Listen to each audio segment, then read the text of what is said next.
શરૂઆત કરી છે જીતની? ભારતીય જનતા પાર્ટીની શુભ શરૂઆત થઈ ચૂકી છે અને હજી પણ આનાથી પણ સારા પરિણામ આવવાના છે.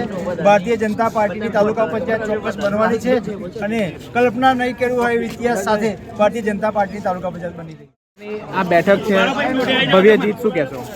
એ હલવા એકને ઉમેદવાર સમધારબેન ગણપતસિંહ રાઠોડ એ આજે હલવા એક ઉપરથી ચૂંટાયા છે ત્યારે તે દરેકનો હું ખૂબ ખૂબ આભાર માનું છું, દરેક મતદારોનો. અને અગાઉ પણ આ જ રીતે હાઈએસ્ટથી જીત્યા હતા અને ફરી આ વખતે ભારતીય જનતા પાર્ટીની તાલુકા પંચાયત બહુમતીથી બનવાની છે, એમાં કોઈ શંકાનું સ્થાન નથી. આ વિકાસ મોદી સાહેબના જે નેતૃત્વ હેઠળ જે વિકાસ થઈ રહ્યો છે એની આ લીડ છે.